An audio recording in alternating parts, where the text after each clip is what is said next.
yo, thousands of people can come together around land and housing projects, decommodifying land, building on it, decommodifying it, working out directly democratic, sociocratic governance around it, figuring out the legal parts of it, figuring out the food system supply chain parts of it, figuring out the clean water parts of it.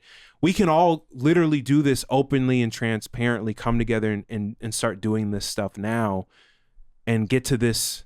The through line is cutting out the fucking middleman, whether it's the landlord or it's the fucking boss or it's these tech companies that are just extracting just because they, maybe it's the server, they use the server costs and the fact that they produce the technology and now they get a piece forever, and it doesn't exist to begin with for money. It exists for people. It's for money. Right. Yeah. Right. You're saying this, the alternative. The alternative. Right. Yeah. Like, what function does a landlord have if the goal of having land is to keep people housed? Right. Like, it serves nothing. Right. And the logic is usufruct. Like, if you're using it, it's fucking yours. If you're not using it, you can't fucking charge people to fucking use it or whatever the fuck. Someone else gets to come in and they get to use it. Yeah.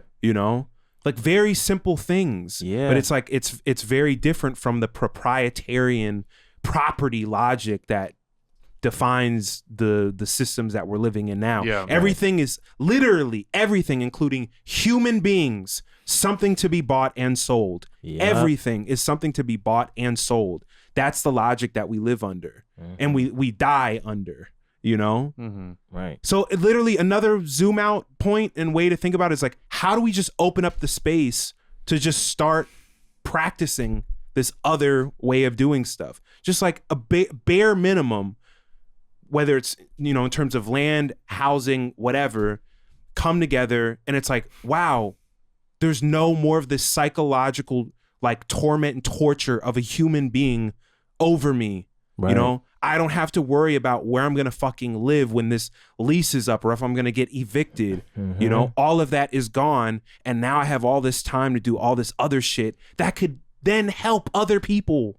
I feel like we also don't talk about why we do, but we don't break down in more like intimate details, like political journey. That's the reason we're doing this. Like, right. Yeah. When you're like, how could you do the bare minimum? It's like the bare minimum was all of us chatting and then being like, what could we all do together?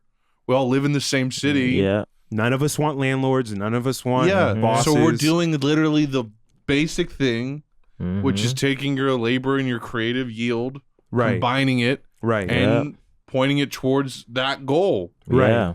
And it's like, it was work, but it was just work.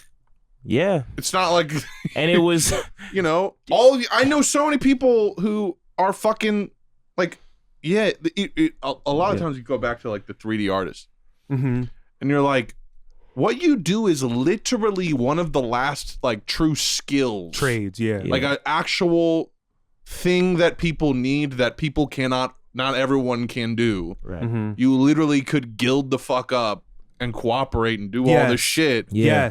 Yes. In 40 seconds. Yes. And I've talked to people, some people that will probably be, involved in this soon, who already are on that type of shit. Because they realize like, why the fuck aren't we like a collective? Like we should just do and that. Here's the thing.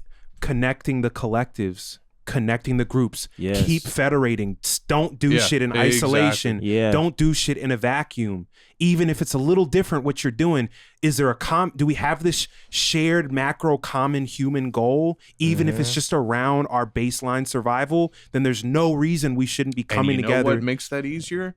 Doing it out in the open and saying it out loud. Right. This show is literally the first step. It's literally the first fucking step. Right. It's not a sleight of hand. Right. It's doing it right in front of you. Right. It's a funny podcast, and we bring up shit like this, and we hope to keep building it. And let me thank you for bringing up the point about being like more explicit and like clear, because I feel like there's even more shit to articulate, like with what we're trying to do. Like this show in and of itself is a thing, but it's being produced on our cooperative production company that we're using to produce other things, many other things, hopefully. And one of these sort of like North Star goals that are being talked about within the production company. And another, I mentioned this cooperative design and development agency that will probably be under 400 million as like an umbrella, but between the designers and developers over there, and then like the production folks over here, this North Star goal that we're talking about is around what I described earlier about how we can carve out this space, like physical space, material space, to where all of our folks do not have to worry about their housing situations anymore. We're able to generate some sort of passive income, collectively that can pay for, utilities or food or whatever it might be. But then we build it out in such a transparent and open way that we can keep inviting other cultural workers, other designers, developers into this process, make it trust-based, make it, an intimate, directly democratic communal process, and just build out in that way over time. And the idea is like, maybe the next stage, and I've talked about it with certain people, is, we put out the idea, around where specifically we're trying to be and how we want it to look and how we want it to feel.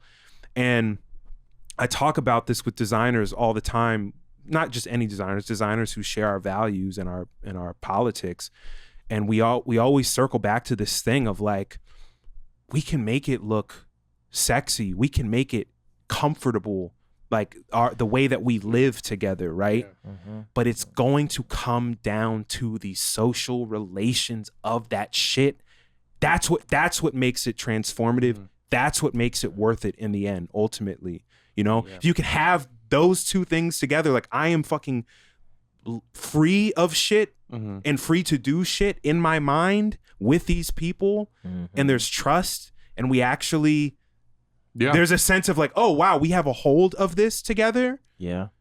That's the biggest shit. That's the fucking point. I also think like such a big motivator, it's not even a motivator, just something I like to think about, is like all the dopest shit that you already like. Like when Bungie made Halo 3, how amazing that game is. How many like just human, like, I like and play the game. That's why I'm designing it like this. Like, it's not for money. It's to make that fucking Pixar, fucking Apple, all these companies that are, they're giant corporations, but all the most ingenious things they did was from this extremely grounded human awareness and like intuition. And let me tell you, if shit is set up like that, where it's not only separate companies that have like a coincidentally like human-centered design culture, it's a federation of shit that's only that. Everything's gonna be gas. Every single thing is gonna be gas. Cultural production, video games, music, movies, live events, shows, live events, neighborhoods, the world, and it all trickles down. And imagine all those spaces have it trickles. Tickle my balls, bottom up. Pull my balls up and tickle them. Anyway. But also imagine all that shit trickles up from everybody instead of trickling down from one person. Whether it's just a Steve collective fucking intelligence Jobs or a fucking Tim Apple, whatever the fuck. Imagine you are another city. Tim Apple. Imagine you are from a place like, I don't know, Missouri. It's in the middle. It's next to a river. So the whole community, the whole culture, everything is based around this like fluid thing, and it's a certain way. And then you go to fucking North Carolina or something on the shore, East Coast, New and England, and it's like this is a totally different world, because it's actually able to be. It's not all that one picture of like a fucking mobile station and then a McDonald's uniform, and then corporate a Subway. hellscape. It's so funny, the picture they paint, USSR, communism, totalitarianism, everything's the same in gray. It's like you're describing capitalism. You're describing what already is, like what we're already in. Literally fucking Apple. Look at these fucking computers, man.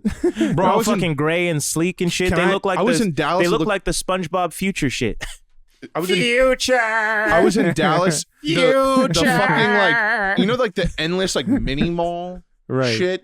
on the, and it's just like all the roads are groomed the same way. Just another variant of like, what they're talking about in the USSR. This is the same as St. Louis. This is the exact same. It's another variant of the same thing we're talking about. The USSR was also fucked up. I'll just so it's clear, I'm not doing it. But I did want to say, like, but all of the buildings are painted to look like candy, and look like. Oh God, those are real people, everyone. It's almost like a big Candyland. It's so much fun. They designed Candyland after that, didn't beautiful. Isn't the main guy like a czar in Candyland? Anyway, I guess that's not Soviet Russia. But I want to say this thing though, that just in case a few people are missing it, like like an implication in what we're saying, and really what you just said, where it comes from, like concretely, it's the fact that if we are to cross this certain threshold of what you could call infrastructural development in terms of land, housing, labor, whatever, and now you've cut out rent, you've cut that out of the scenario for a sizable group of people, you have now created a space where people have more time to do what they want to do together and create what they want to create together for the sake of creating that thing. If it can go on to generate revenue, that is then just another bonus and like another thing that can be utilized by the collective to then open up more space to bring in more dope people to make more dope things. So it keeps perpetuating itself. It just keeps germinating in this way. It can. All across the world, this can happen. Or we can keep doing the shit that we're doing, and just the whole world turns into fucking Nerve human instrumentality project shit. I'm like, post Third Impact shit. Right, Fourth Impact. Yeah. Daikai show bullshit. Exactly. Nausicaa. Was there something you wanted to say? Well, what were you just talking about? I was talking about basically the simplicity, the simple notion of opening up the space. The concept of laziness is hilarious in this modern society, because it's like, with what time am I being lazy with? To feed myself, I have to work 40 hours a week. Right. If I was only working 2 hours a day and I wasn't doing fuck all, I was just smoking weed the whole time, it'd be like, all right, this guy's pretty fucking lazy. But how are you gonna call anyone lazy now? It's like, you have to live. Survival is no gamified. one can be alive and lazy. Finding a job is a fucking job. We invented a form of slavery where they won't even let you do it. Indeed. Easily. Indeed, those types of websites. Like the Super Bowl commercial for that. Really think about that as a concept. A Super Bowl commercial for a website to get find a job.